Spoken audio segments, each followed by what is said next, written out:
एक तू सच्चा तेरा नाम सच्चा अनंत। पृष्ठ 225। सतपुरुष बाबा फुलसंदे वाले कहते हैं, हे मनुष्यों, धर्म नीति का सबसे पहला नियम है सच का आचरण करना। जो झूठ बोलता है या चालाक है वह दुख पाता है। सच बोलना और गुरु की आज्ञा में रहना, ये ही मुख्य धर्म है। सतपुरुष बाबा फुलसंदे वाले कहते हैं कि एक तो नंगे पैरों ठोकर खाता जगत में विचरता है, दूसरा पालकी में चलता है, एक नरक में जाता है, यमों की मार खाता है, और एक स्वर्ग और अनंत मुक्ति को प्राप्त करता है। एक महान सुख और एक महान दुख को पाता है।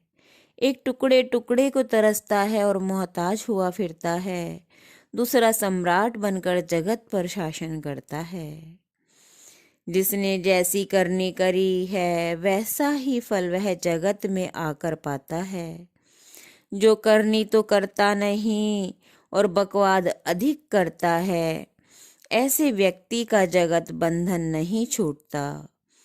जो अहंकार करता है और अति क्रोध को धारण करता है, वह जगत में निर्धन और दरिद्र रहता है, और उसका संचित हुआ भारी क्लेश और दुख से एकत्र किया हुआ तप भी नष्ट हो जाता है। जो करनी तो करे नहीं और बातें बनावे, उसका जीवन ऐसा समझना चाहिए जैसे चंद्रमा से रहित अंधेरी रातें। अपने पाप और पुण्य के कारण ही मनुष्य देवता, दानव, अप्सरा, यक्ष गण, मनुष्य और प्रेत जून में जाते और आते हैं।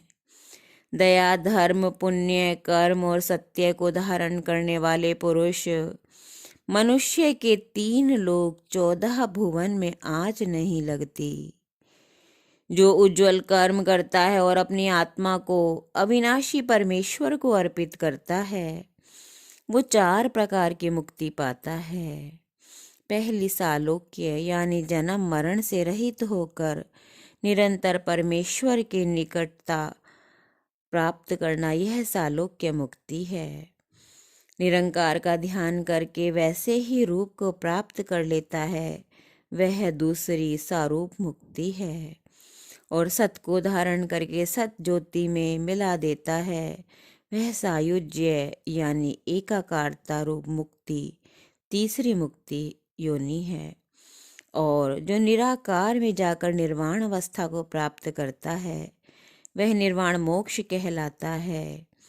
चाहे कोई कितना भी पापी हो, सतगुरु से प्राप्त मंत्र को श्रद्धा विश्वास के साथ जप कर अनंत शांति और मुक्ति को पाता है।